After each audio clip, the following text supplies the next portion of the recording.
tayo ng parang lalagyan natin ng potato at saka carrots ang ating carne. Ayun na siya guys, gagawin ko siyang apritadang karup. Apritadang karup. Gagawin ko siyang apritadang karup guys. Patikim ko sa kanila yung apritada kasi hindi pa nila nakakain din.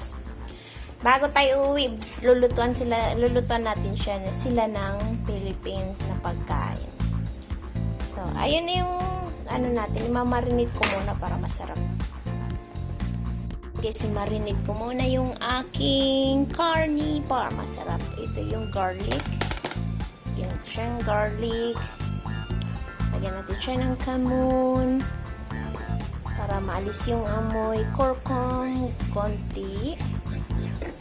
Hot pepper. Paprika. Onion powder. And then, meat baharat. Bukas ko pa ito ba lulutuin guys, imamarinate ko lang. So, of course, ang ating salt.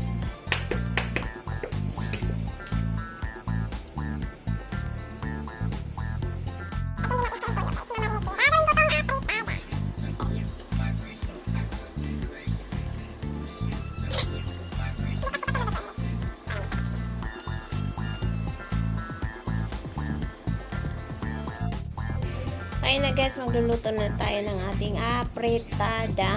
Gagawa tayo ng apritada ngayon guys. Ito yung mga sangkap na gagamitin ko para sa aking apritada ngayon. So, ito yung karne guys. Minarinate ko na ito kagabi.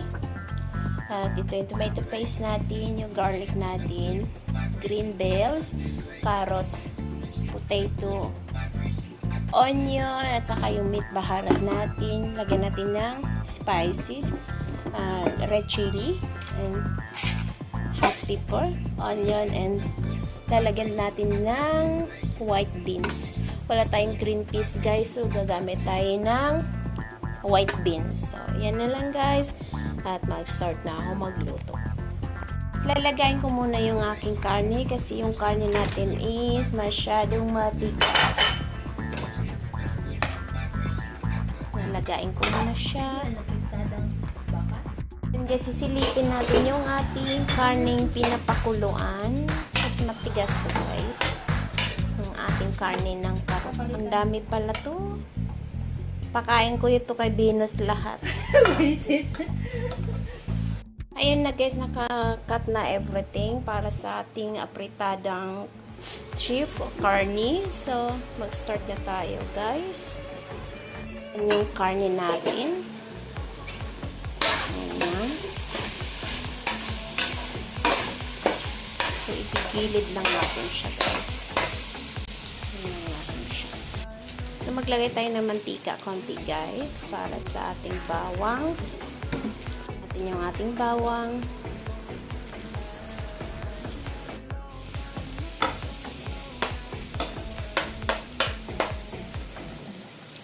Yung bawang ay onion pala.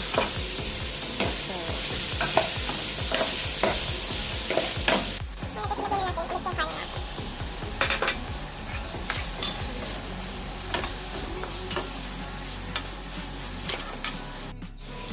lagyan natin ng tomato paste. Natin ng steak sauce guys. Busin na lang natin.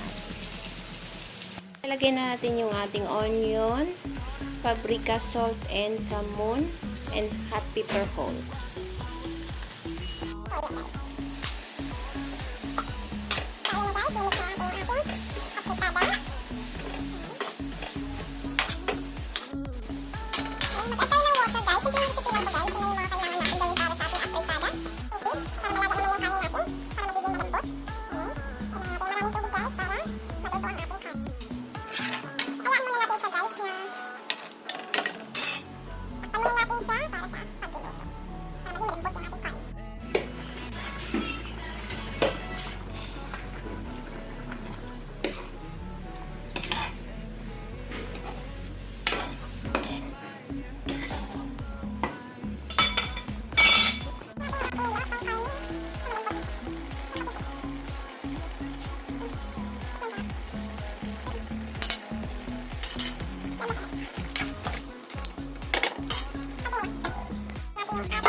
lagyan na natin yung ating carrot.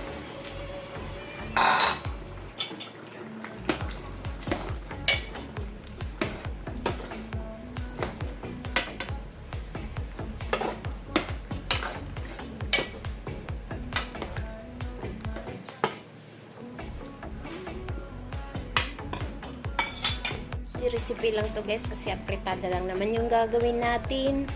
Carne carrots sa ano lang. So tatakpan ulit natin.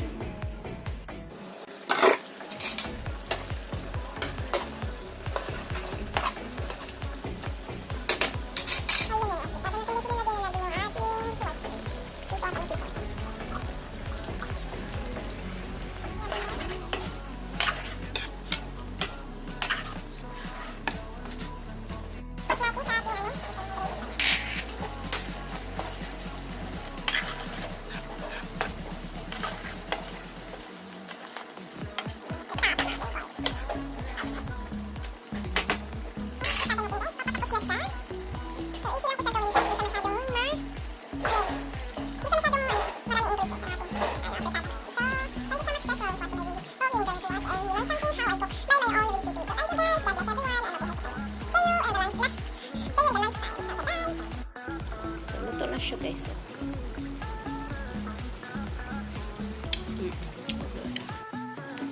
Man natin yan.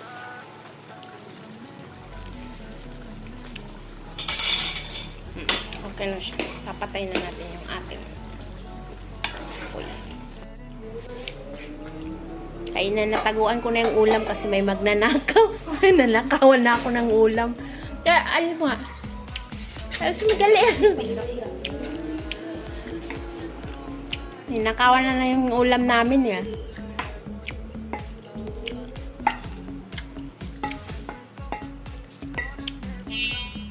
Taguan natin yung ulam na. Kunin mo yung sabaw. Na, kainan na.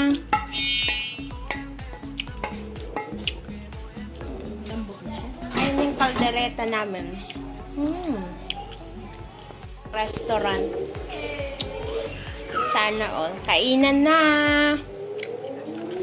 At yun na.